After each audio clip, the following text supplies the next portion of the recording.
and professor of biochemistry at the University of Ghana. He holds a PhD from University of Cambridge. In his current position, Professor Oslo plays a central part in shaping national policy, regulation, quality assurance systems of tertiary education in Ghana. He is actively involved in driving reforms that promote equitable access, strengthen institutional capacity, ensure that expanding students' enrollment is matched with quality and relevance.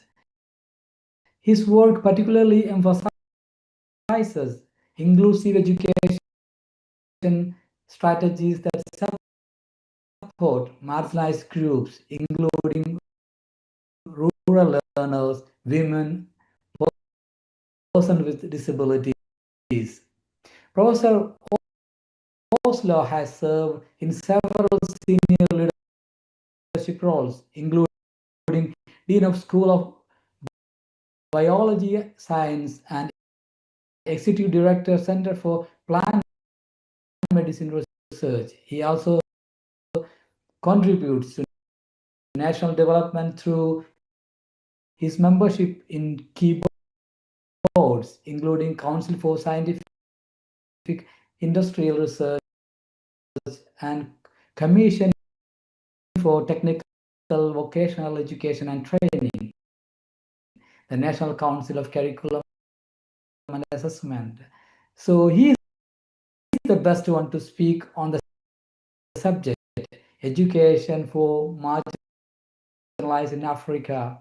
Professor Oslo, welcome. Thank you very much. I need to share my slides. Yeah, you can share your screen. Can you see my slides? Yeah, very good. Yeah, that's all right. Thank you very much. So,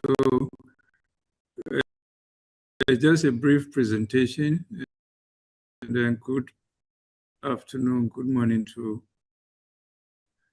everyone. So, in terms of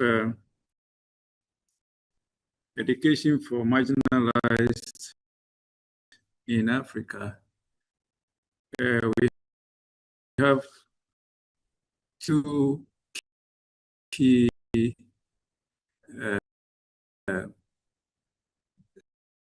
statements that we can identify with. So the African Union Agenda 2063, which talks about prosperity, and in prosperity it talks about inclusive growth, high standards of living, and sustainable development.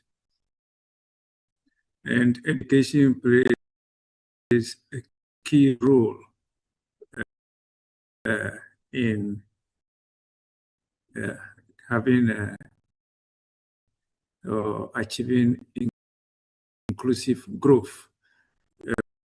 With education, we are able to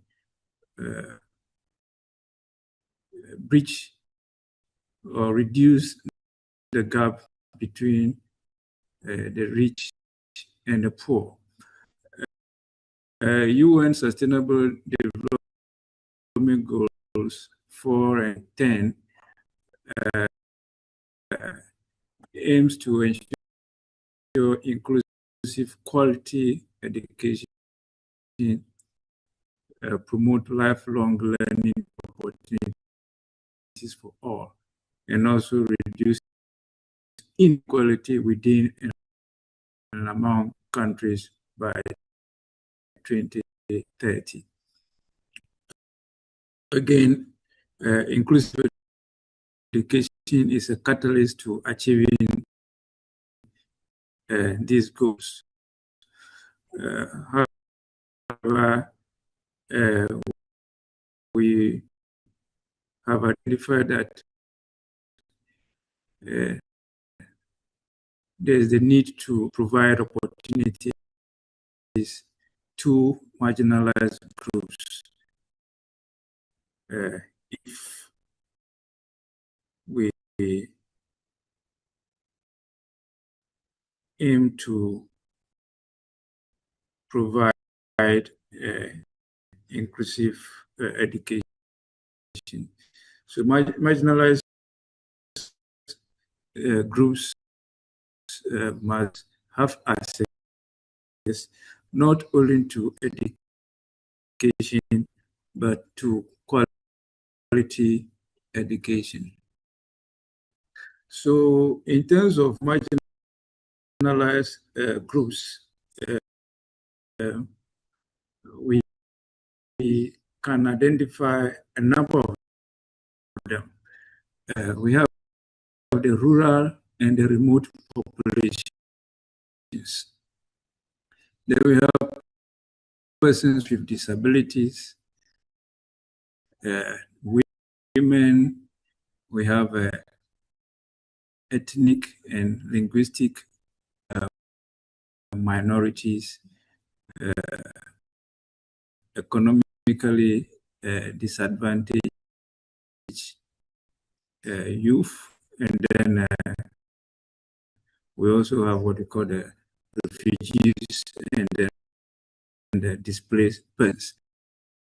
They will constitute marginalized groups. So whatever education policy or strategy that we have in Africa must aim at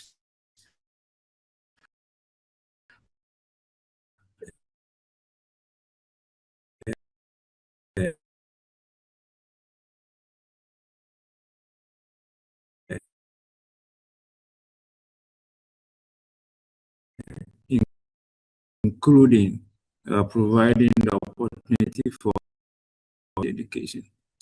So quality education for these marginalized groups. The first main one that we can talk about is financial constraints or financial barriers. Even though in Africa we don't pay high tuition fees, it's still a problem for quite a good number or proportion of Africans, especially those in the rural and disadvantaged communities.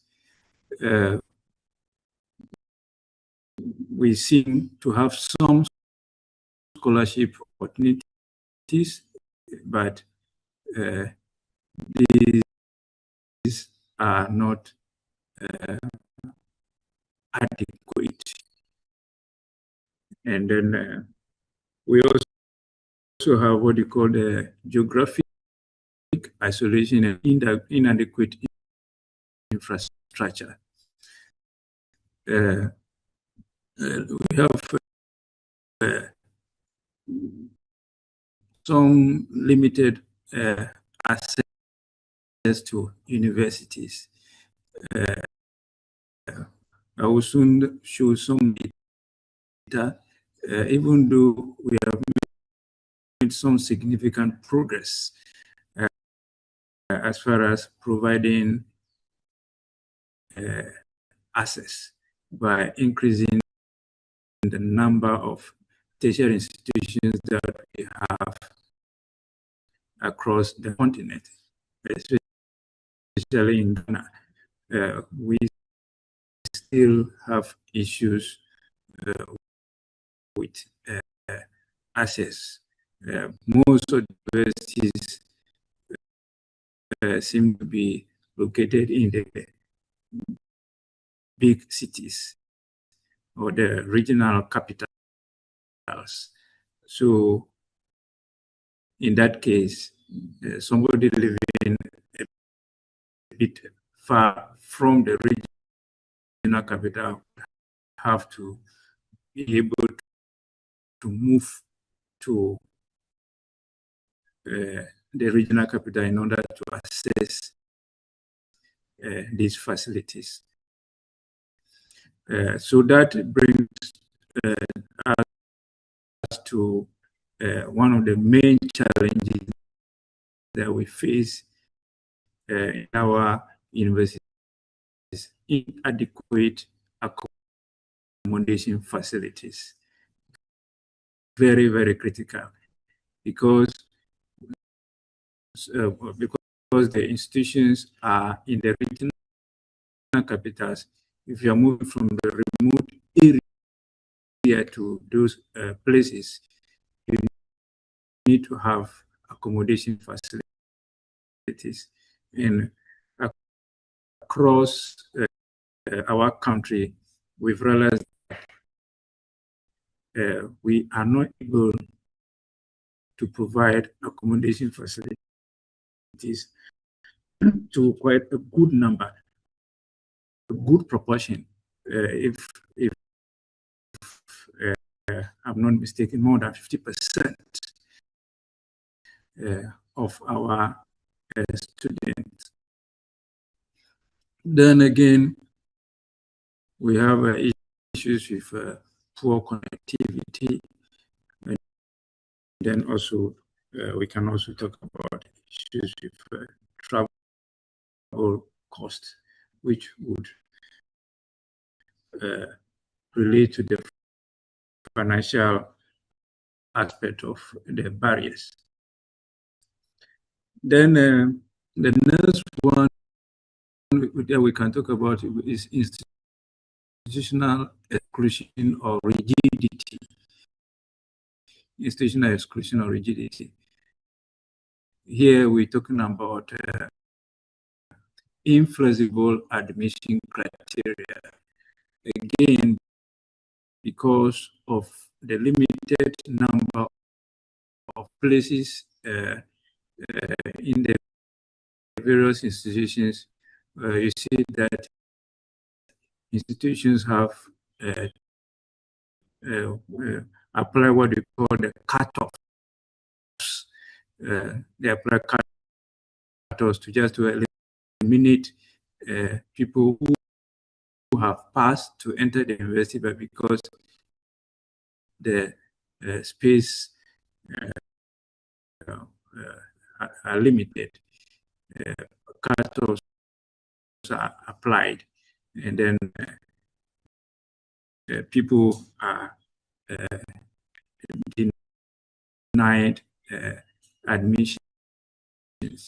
And sometimes in some cases, these criteria are rigid. So for instance, in Ghana, if you want to read, most of the things you want to read engineering, for instance, we have a requirement for elective mathematics. Without elective mathematics, most institutions will not admit you to do elective maths. Most institutions will not admit a non-science student to pursue science at the university level. And then we can also talk about a non-inclusive curriculum, limited disability accommodations.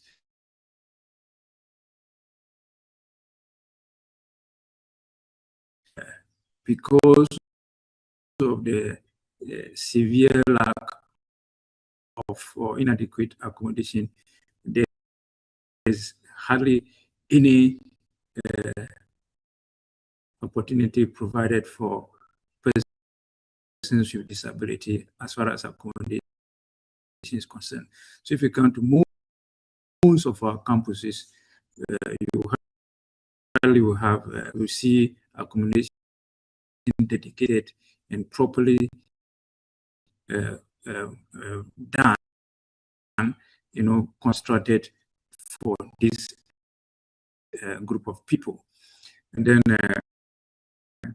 some institutions also, we have what we call the weak student support. Weak student support. So marginalized students, marginalized applicants gain access, admission to these institutions. Some of them need special support in order to navigate through people through the system, because as you said, those coming from rural areas might be coming to the city for the very first time. So those people actually need very strong support in order to survive in a typical university environment. Then we also can talk about cultural and gender issues. You have gender stereotypes where sometimes females are discouraged from taking some programs because it's perceived to be male-dominated area. The issue of early marriage, you see that you come across those in the rural settings. In Africa, we still have communities that don't support females to actually go to the universities. So those still persist. And then, as I've said, community resistance to education, especially for female children. Sometimes people think that the highest level of education should be maybe basic, soon the highest is the secondary. So they don't actually support and encourage females to attain higher education, especially in the rural settings.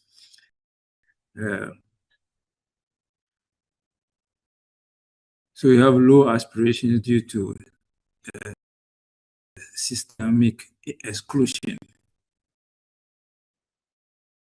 So that also result in people not aspiring to actually want to enter the universities. We have come across situations where students gain admission because of some challenges, whether they don't have accommodation or there are other challenges, they turn down those admissions. So systemic inclusion can actually result in low aspiration among applicants. So those are a few barriers that we can talk about I will just quickly talk about some solutions that we can put in place in order to kind of surmount some of these barriers. First, as I've said, is to expand access. And I want to briefly talk about the Ghana story. So in Ghana's tertiary education system, we can talk about the early phase. That's pre-independent up to 1980s. Have limited system. So before independent, we have only very few elite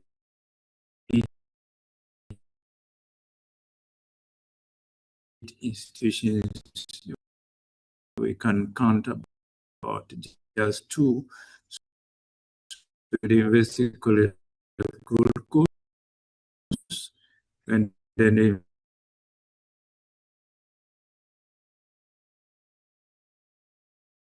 University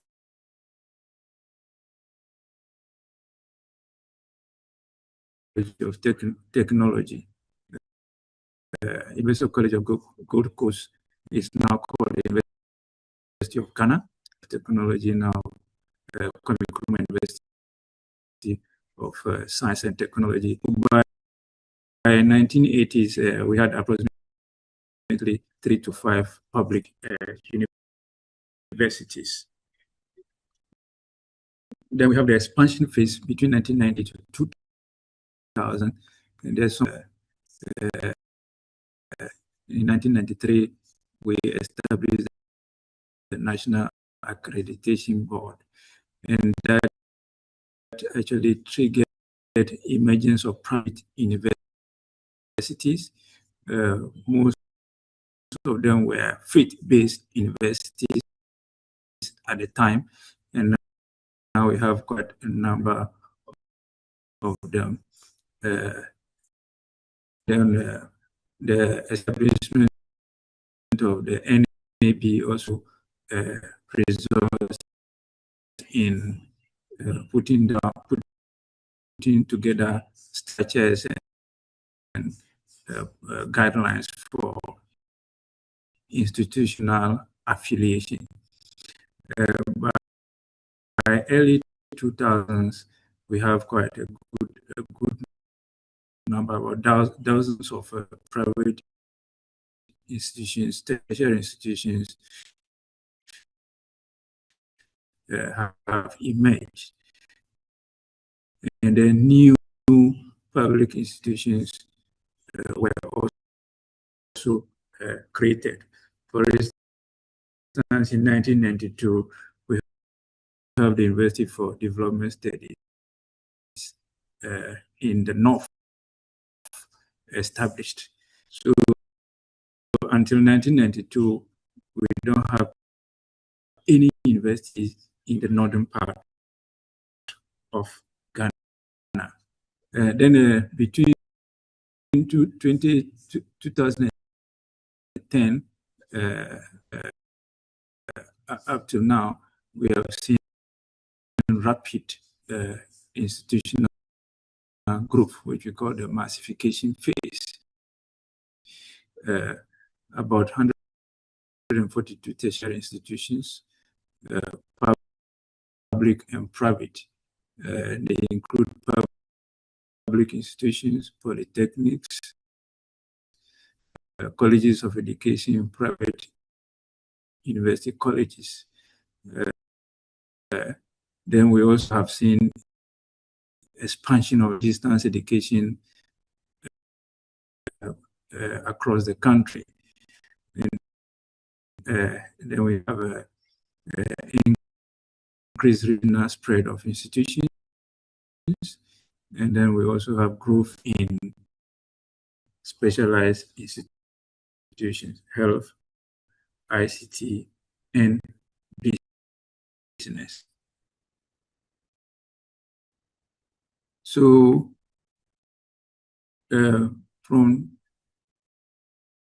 2010 to present, we have some diversification and upgrading. So in 2016, all polytechnics were converted into technical universities. And then colleges of education are now upgraded to tertiary status in 2018. So the current landscape of tertiary education in Ghana, we currently have about 16 or 15 public universities, 10 technical universities, and then we have about 40, almost 50 colleges of education, which are now tertiary institutions. And then we have numerous private universities and university colleges. So in Ghana, currently we are around about 200 tertiary institutions across the country. So this is just to show you what had happened as far as enrollment is concerned. So it's Ghana's historical enrollment data. In 1970s, growth enrollment rate is just about 0.7. 1990 is between 3 and 5%. 2000s, we have about 5-10%. 2010, we have about 15 to 20%. And then 2020 going, we have just about 22% access to tertiary institutions. So we have about 580,000 applicants or the youth accessing tertiary education currently. So even though we've had done some expansion, we still have key challenges. So challenges still persist. And then a few of them that I want us to take note of is uneven distribution of tertiary institutions. We still have institutions clustered around the big cities, Accra, Kumasi, Cape Coast, and Takoradi. There's sparse distribution in the northern belt of the country. So that is a challenge that we need to look at and resolve. I've mentioned earlier, we still have huge issue with infrastructure. So even though there has been some expansion, we have infrastructure issues. So there's acute shortage of accommodation facilities, and it's significantly impacting access. For instance, if you take University of Ghana, University of Ghana is able to accommodate just about 50% of its population, student population, that is about 70,000 students. I must say that in Ghana, most of our institutions are campus-based institutions. So, and most of them are established far away from the city. So it's always very, very important to get accommodation for students. For instance, we have a university in the Eastern Region, University of Environment and Sustainable Development, that was established, I think, around 2014 there. About they have accommodation for only 70 of the total of 1,400 students that they have admitted, which you can see is a huge problem. So this is the situation that you have across the country. It's not only pertaining to these two institutions across the country. When you go around, this is what you see. So students are forced to get their own private accommodations, and then they have issues with landlords, and then also issues with transport from wherever they are residing to the campus.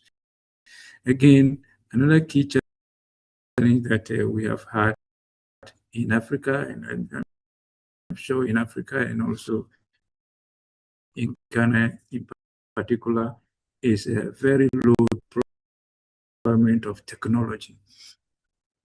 We have not deployed technology significantly to tackle some of these difficulties, especially the challenges to do with inadequate lecture halls, and even access, where we have increased or expand distance education across the country. But you see that most of the time, our distance education system is such that it's heavily dependent on people having to move, or lecturers having to move from one place to the other to deliver lectures, because we have not fully deployed technology where people can access lectures delivered elsewhere by using the video technology, for instance. And again, I must say that access to computers is also a key challenge as far as distance education is concerned. So the second solution that we can talk about, this got to do with target access at entry, the point of entry, which we talk about admissions. So we have to use outreach programs to be able to reach out to the underserved communities. We also need to contextualize admissions. So, for example, when we are setting out admission criteria, we have to contextualize it. We have to really analyze it to see whether the criteria that we're setting out, whether we're not going to leave some people behind. Because the criteria shouldn't only be dependent on the number of people applying, but it should be such that it can also favor those who are disadvantaged, those who may not, because of their location, might not have done well at the secondary level. We have to give them that opportunity to be able to enter the universities. We also have what we call the bridging or the foundation programs. In Ghana, we have 3 institutions that are doing what we call the pre-engineering, which we introduced about 5 years ago, that to give opportunity to applicants without science background to be able to come in, do 1 year preparatory program, and then when they do well, they can proceed to do engineering, which we think that at least it would give opportunity to the marginalized, those who by ignorance might not have even thought of doing science in the secondary school, but now when they get to secondary school and they are exposed, maybe they are actually science inclined. So we give the opportunity to them to be able to assess engineering at the higher level. We also can talk about multiple entry pathways. In Ghana, we have admission pathway for what we call the mature student. So mature student entry, which most institutions actually apply.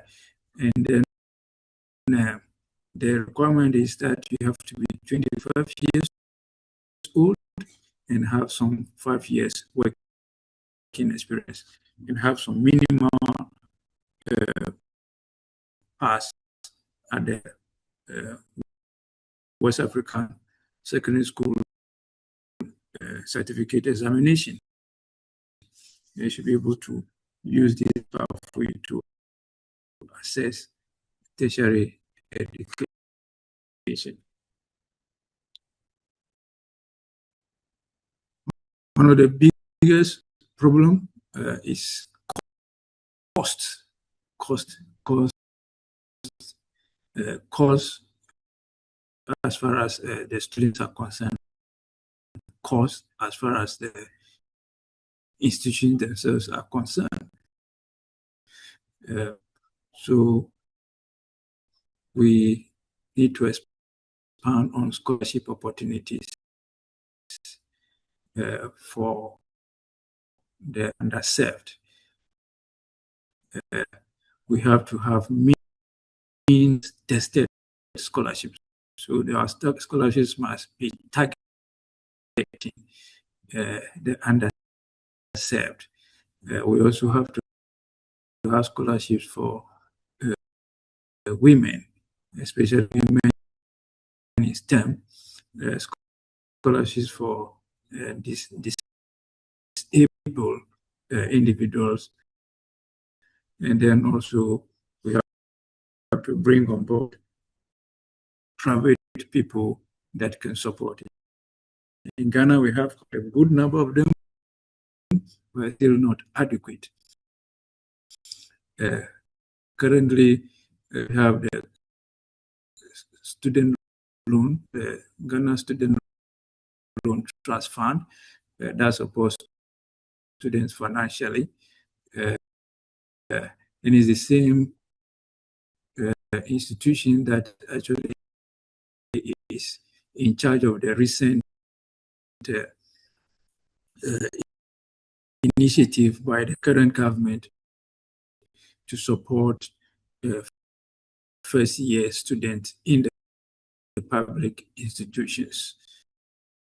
First-year students in the public, so we pay some fees for them. And then also we have another initiative by this government that is actually giving free education to the disabled students. And then we have the Ghana Scholarship Secretariat that gives scholarships at the district level. And then we have again Get Fund provide infrastructure support for infrastructure for the institutions, the public institutions. We have MTN, Ghana Foundation, and then many more foundations that are supporting students. Ghana Gas Scholarship support brilliant but needy students. So these are few initiatives that are available to support students, but we need a lot more. The situation even becomes more challenging at the postgraduate level. You realize that at postgraduate level in Ghana, and I'm sure in most of African countries, the support is actually donor funded. So most of the scholarships you see are donor funded. So we have a DAD, we have the Gate Foundation, the Gate Foundation, and then a few more coming to support the training. So we need to do a lot more in that area to provide support for the marginalized to be able to access higher education. So the next solution that we've been trying to provide is to build flexible learning systems. So we have distance, blended, weekend modular, community-based delivery. It can help students who work, live far from campus, have caregiving responsibilities, or face mobility constraints. So in Ghana, we have, as I've said, we have expanded distance education in the country. Most institutions, both public and private, have satellite campuses. But again, most of these campuses are not closer to the rural, marginalized communities. And then the one critical challenge that most of them have is that there exists quality concerns due to low development of technology. So we have not been able to use the technology to support the delivery of distance learning, which is something that we need to do.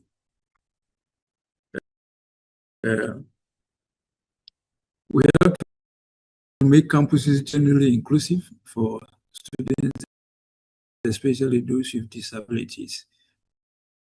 As I've said, if you go across the universities, especially in Ghana, you will hardly see an accommodation facility that is designed and dedicated to the disabled.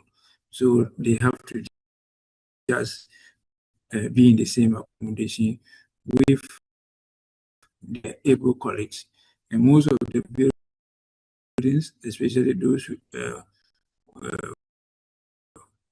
have multiple floors, you hardly see them fitted with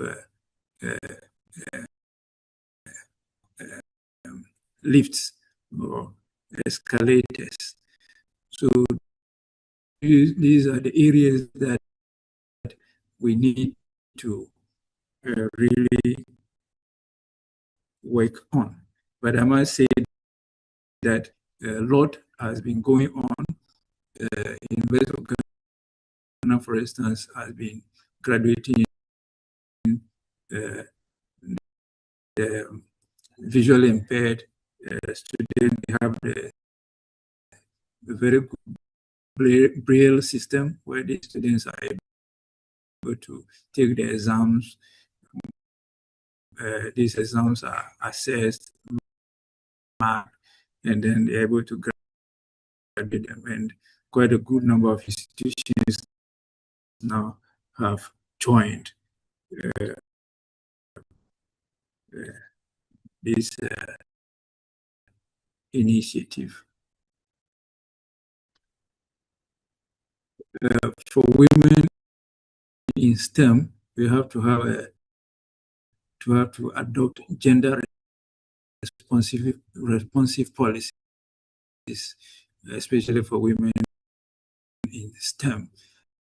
And it means that we have to have targeted scholarships, mentorship, anti-harassment systems, safe accommodation, childcare support where feasible, and deliberate recruitment into STEM and TVET.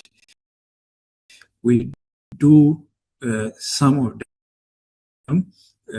For instance, during admission, there's always what we call the affirmative action policy that target the women, and most of the time also target the less endowed. But we have to do a lot more to achieve the needed support as far as reaching out to the marginalized in society.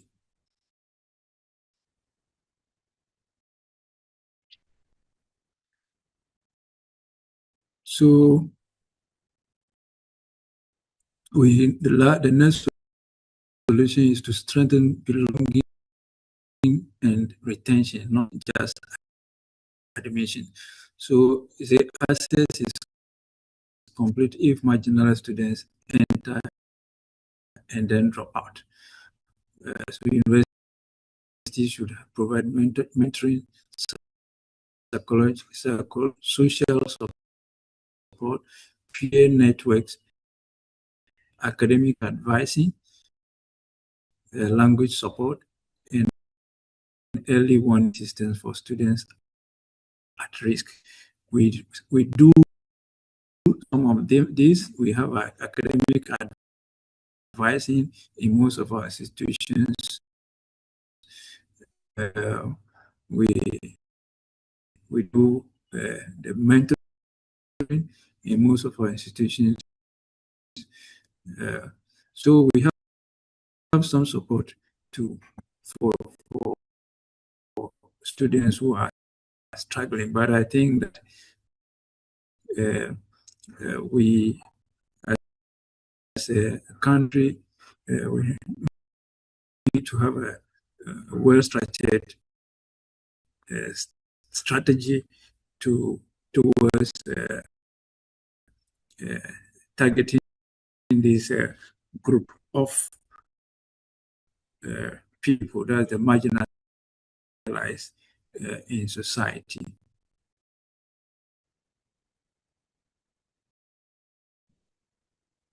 So we also have to try and measure equity and then hold leadership accountable.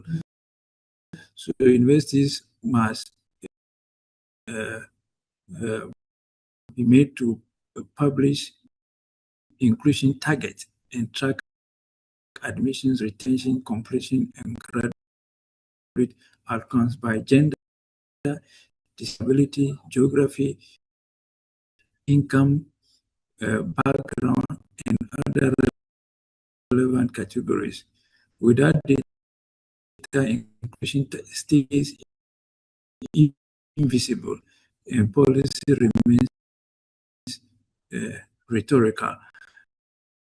This is also consistent with the leave no one behind logic embedded in the SDG 4. I must say that in Ghana, as far as the Ghana Tertiary Education Commission is concerned, some of these requirements are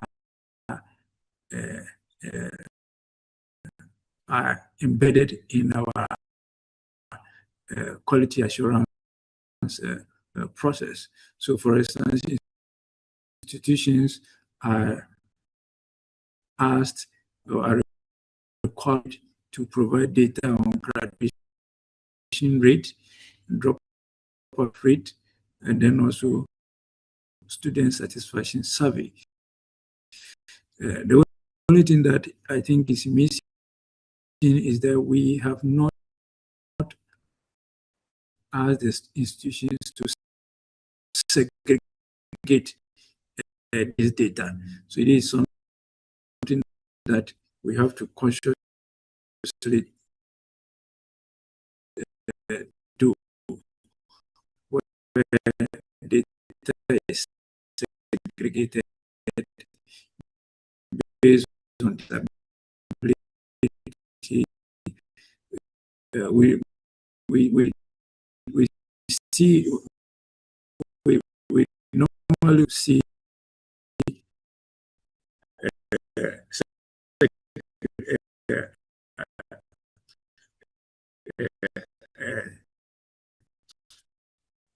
segregation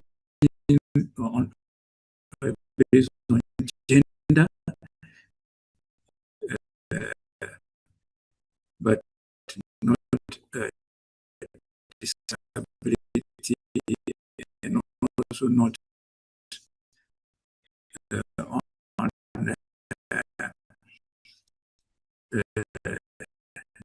the marginalized. So, for instance,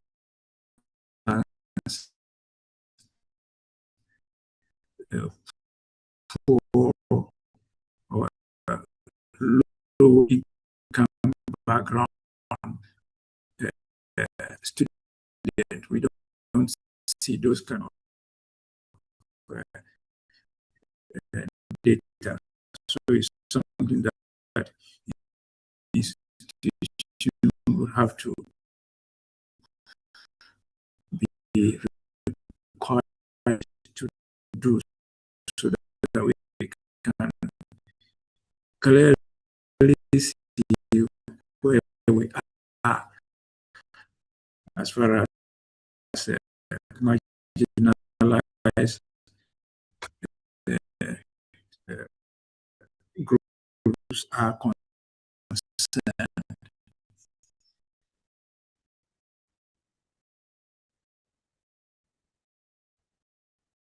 One key other area that we have not looked at that well is the displaced and refugee students.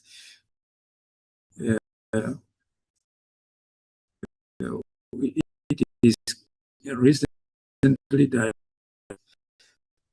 the president of Ghana has actually promised to support students in the sub-region.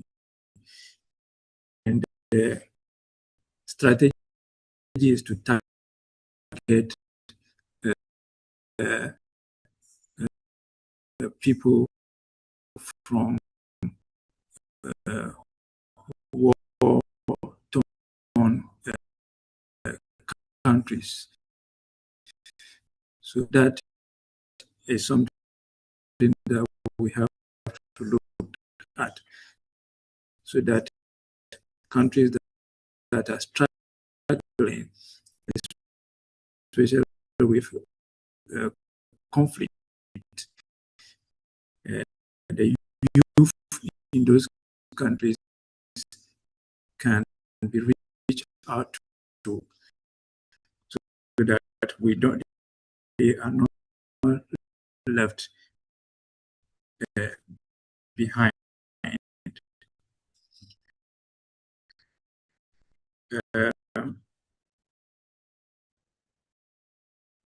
Expansion without so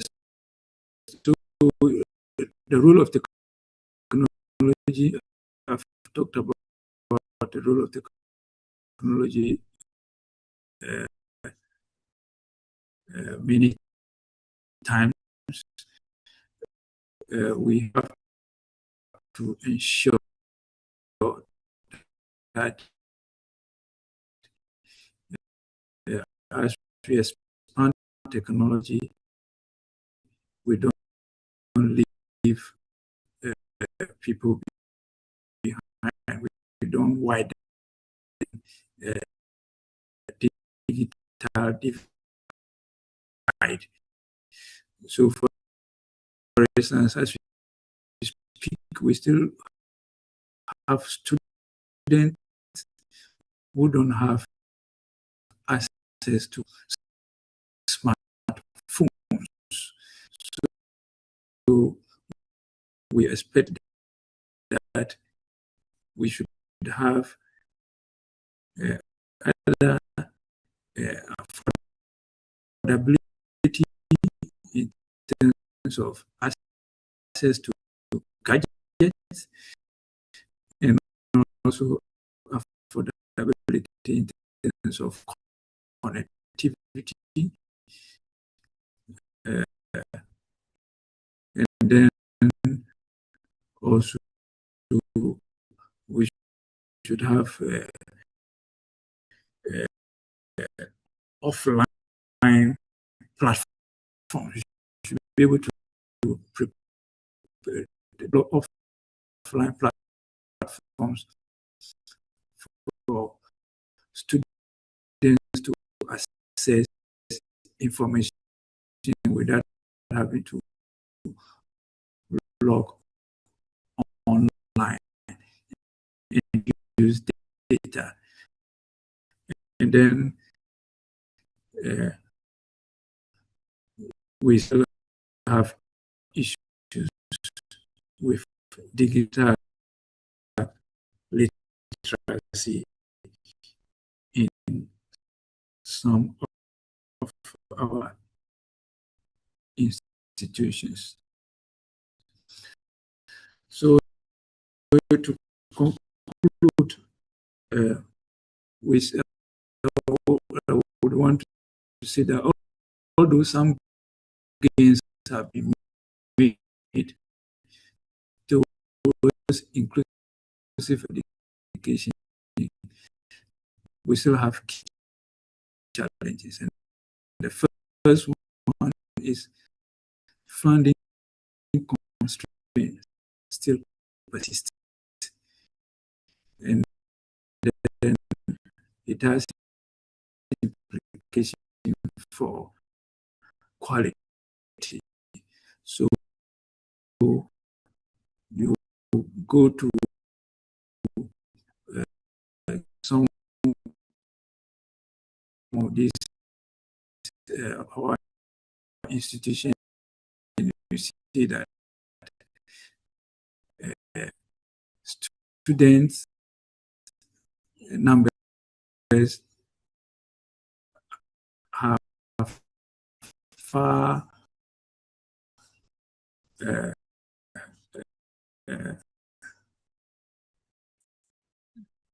have increased far beyond the current capacity of the lecture halls. Accommodation very acute. We're not able to support students, provide accommodation for students. And in some institutions, quite a good number of institutions in our country, students are on campus, but you see they attend lectures online just because there are no lecture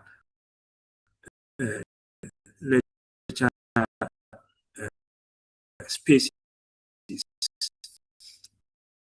So all those boil down to funding and financial, again, financial issues are still persisting. We still have students who are struggling to feed themselves on campus. So we still have to look at all those. The digital divide, as I've mentioned, still persists. Some students don't have access to a laptop, let alone smartphones. And then I don't think that as a country we have been deliberate in enforcing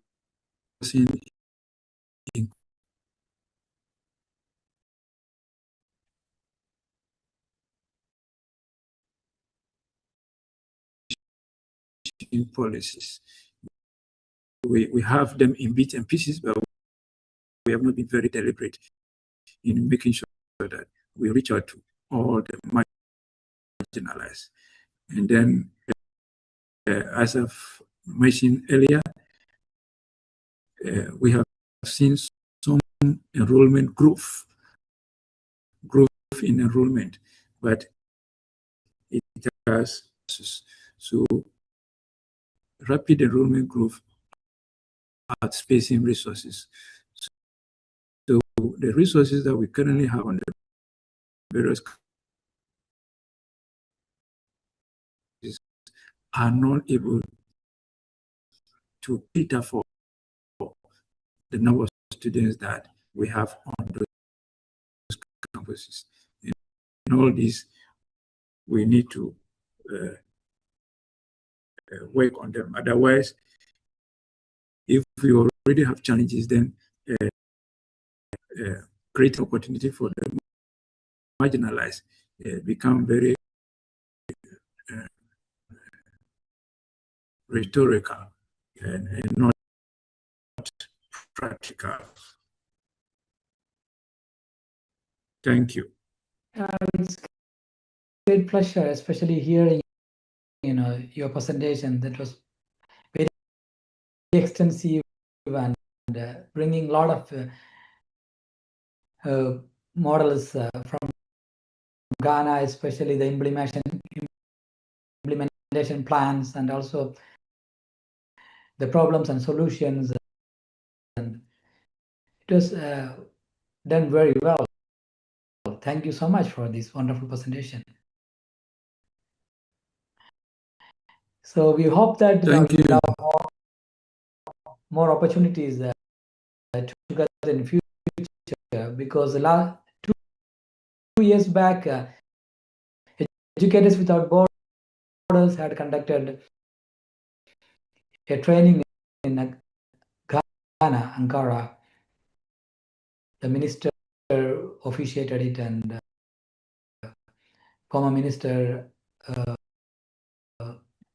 gave all the facilities, and it was great engagement with the people in Ghana, especially with educators there. Hope we will have more in future, and maybe we will cooperate with your department, and we'll do more programs in the future. Thank you. We'll look forward to working with you. And it would be also interesting to hear your own stories, because storytelling will be more effective, especially you are from Ghana and you did your PhD in Cambridge, and coming back and working for the people, that I could see in your lecture, how do you did the assessments and the future plans, all the things, So you can, in nutshell, you can tell, how was your journey to Cambridge from Ghana, then we'll wrap it up. Okay. All right. Thank you very much. So, yeah, I finished my undergraduate. You can stop sharing the screen, then people can see your face.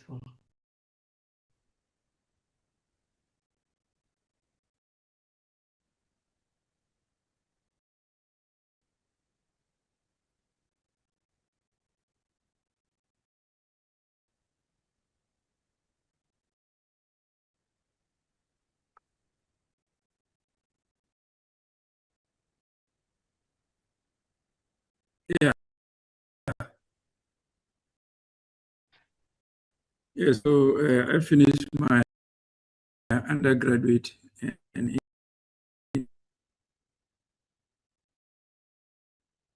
1998. Yeah, I must say that at the time, the competition wasn't that keen compared to recent times. I remember when we were going to Cambridge, when we were applying to go to Cambridge, we didn't have to pay application fees, for instance. So we didn't have to pay application fee. In fact, I must say that if at the time we were to pay application fee, I don't think I would have been able to enter Cambridge because I come from a very poor background. So I consider myself at the time as marginalized in a way. But at the time, as I said,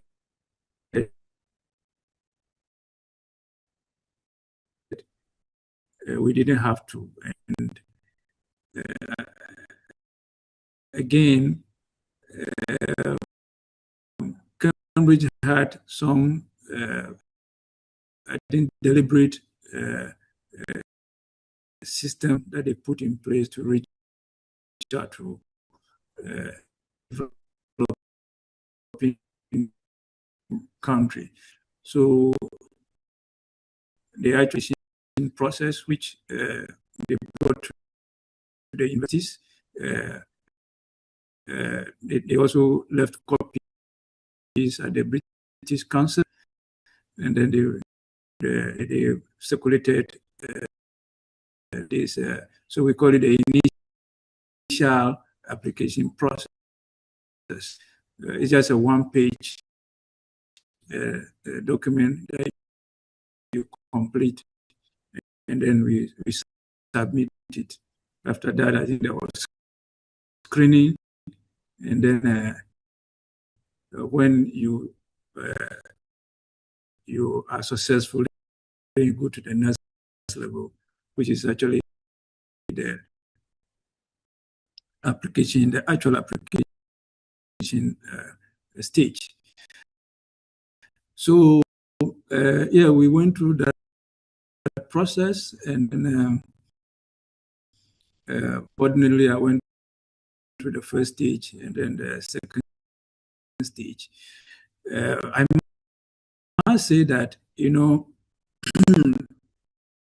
it is always very important that when we are creating scholarships, we target the scholarships, because from my own experience, I had a challenge, because I was going to Cambridge as a science student. So one requirement to enter Cambridge was that you have to have a top-up scholarship which support research. So Cambridge Commonwealth Trust gives you the standard scholarship that every Commonwealth student will have, both science and non-science. And then the university say, okay, because you're coming to do science, you need what we call the overseas research support. And the overseas research support, that is not targeted. That is open to everybody. Any international student coming to Cambridge compete for the overseas student research support. And I must say that even though I succeeded in getting the Cambridge Commonwealth Trust scholarship, I was not successful in getting the overseas research support, because I'm competing with everybody in the world, including the Americans, including the Canadians, including even the Indians. So I couldn't get it. So that particular year, I was not able to enter Cambridge. So I have to appeal, really,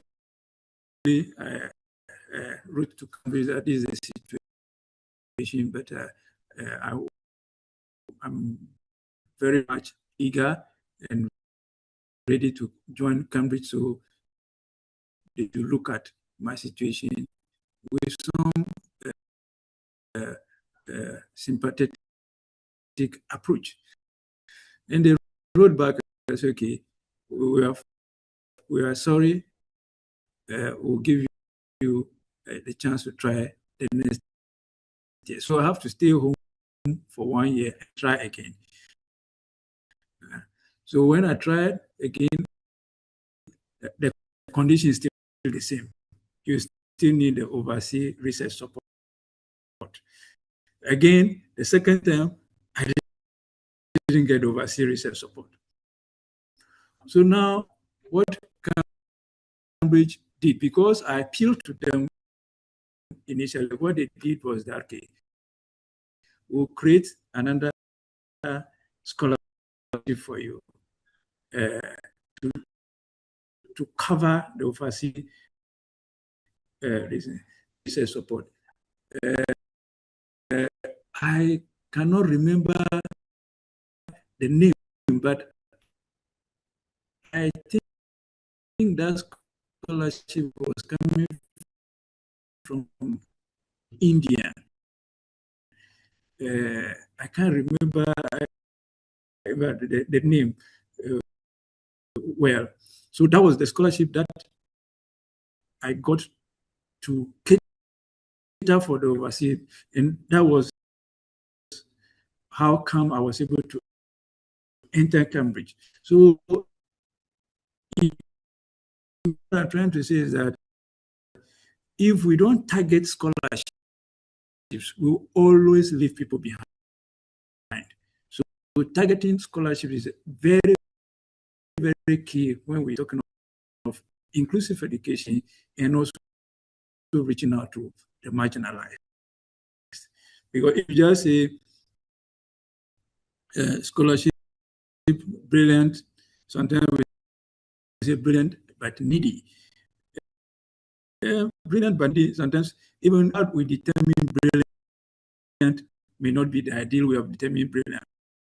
Because if somebody goes to secondary school in the rural setting, that person might be very smart, but if you compare that person's performance to somebody who is going to secondary school in the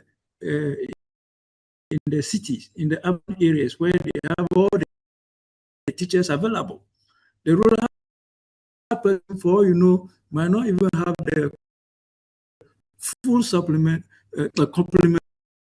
of teachers.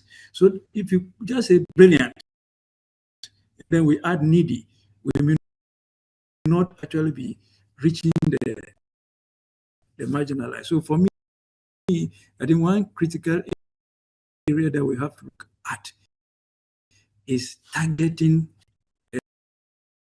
scholarships. So yeah, so I went to Cambridge, did my PhD.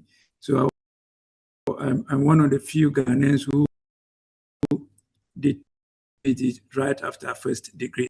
I didn't do masters because I joined Cambridge. My supervisor was in the research department.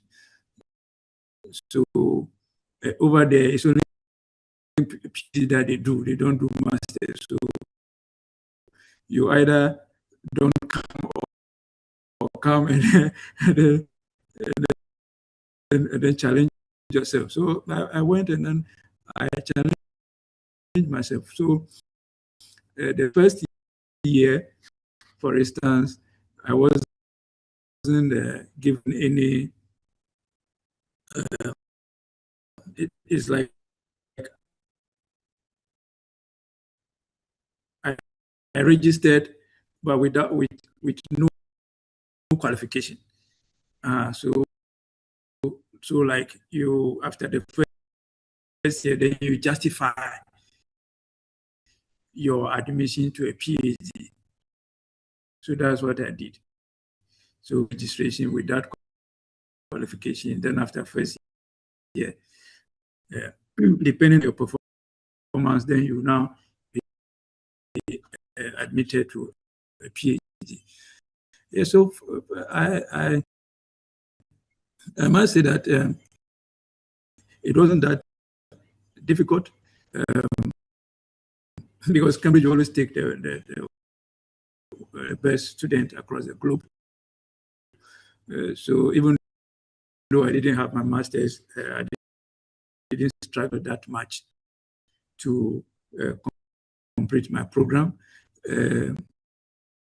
I did 4 years instead of 3 years because of some difficulties in the experiment I was conducting. So after that, I returned home based on the scholarship that I have to come back home. And I joined my alma mater, which is University of Ghana.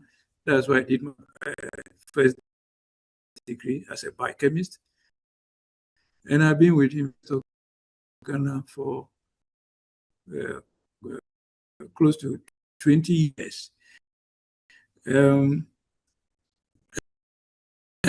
don't think that I would say I've regretted coming home. It has been a very fruitful return back to Ghana. I know we have quite a good number of our colleagues who are ready to come back home.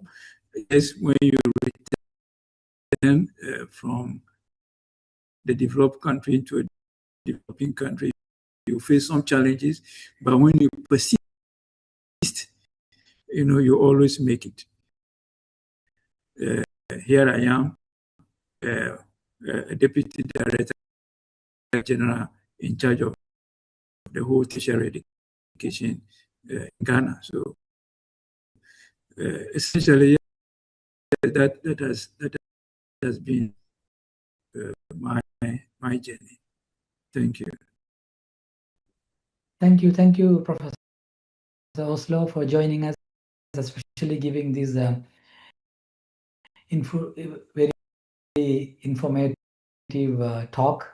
And I hope you'll have an in-person program in future. Thank you. Thank you. Bye-bye.